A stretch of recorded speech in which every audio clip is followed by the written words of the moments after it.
Hey guys, it's Mrs. Cox. Welcome back. Today you guys are going to be reading A Desperate Trek Across America, but before we get to that, I have a journal entry for you. So if you would please pause on this journal. This is our journal entry for the day. Most people have experienced failure, but sometimes failure can have unintended benefits. Write about a time when you or someone you know unexpectedly benefited from some kind of failure. Please pause now. Take 10 or 15 minutes to write in your journal about this benefit from failure, and then you can keep going. All right, here we go. So, the genre we're reading today is informational text. Informational texts are nonfiction, and their purpose is to give facts or details about the natural and social world. We did cover annotating for nonfiction last time, so you should be a little more prepared for this topic. Usually, informational texts are focused on one single topic. Now, this is an article. An article is a shorter informational text that focuses on a narrower topic. Authors will assert a clear thesis and give strong supporting evidence. This evidence may include information from primary sources like letters, diaries, or autobiographies, which are accounts given by people who have experienced events. They may also contain the author's point of view about this particular topic. A Desperate Trek Across America is an informational text that chronicles the efforts of Spanish explorers of North America to recover from disaster. Informational text can be written for a lot of purposes. These are things like describing a situation, analyzing a situation and explaining its causes and effects, and narrating a sequence of events. Though informational texts are facts or have factual information, they may also include author commentary, judgments, opinions, or conclusions. So, just keep in mind that there's still going to be opinions and or some sort of a leaning slant in any informational text you read.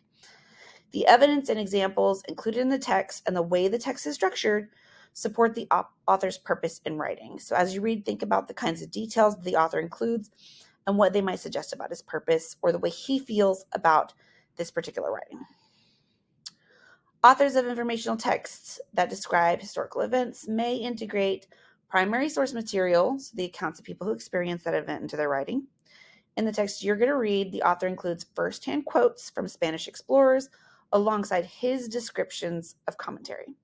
So when you read, think about these quotes and how they add to the text, how they support to the author's main idea, and how they influence your understanding of the events that happen in the story. All right. So, Andre Resendez gives an account of a group of about 250 Spanish conquistadors stranded on the coast of Florida. This happened in 1528. Conquistador is the Spanish word for conqueror. This describes the men who came to the New World to sort of conquer the land during the 16th century. The world itself assumes a European view of events, in that the Spanish generally saw themselves as imposing their will over the Native Americans through sheer force. So I want you to try to consider that point of view, but also the point of view of the Native Americans who would have been having that Spanish dominance asserted over them. So the setting here is the Florida Panhandle, fall of 1528. Remember, a panhandle is a narrow piece of land that sticks out from a larger piece of land. Florida is a panhandle. So it looks like, the handle of a pan. Cultural references, unfamiliar phrases, that kind of thing. Technological advances. The Spanish in 1528 used technology, which is, things invented by science or engineering, like breastplates, weapons, horses. These are things that Native Americans did not have. So when we are talking about technology, we aren't just talking about computers. We're talking about things that a culture has invented or engineered.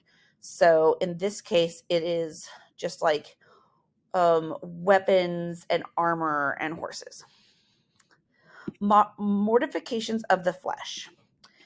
So an explanation of this is Catholicism. Spain was a heavily Catholic country, And mortification would have been like suffering that you have in your body.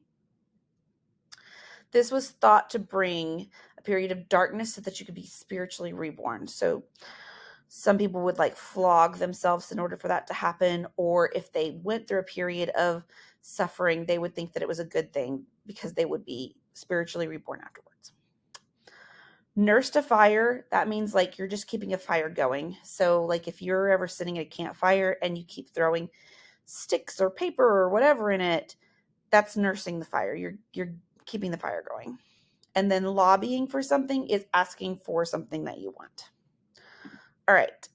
So what to complete today, you're going to do your journal entry, and then you're going to do in Canvas, it's a Canvas quiz, Desperate Trek Across America. So you'll have your reading passage in there, and then you'll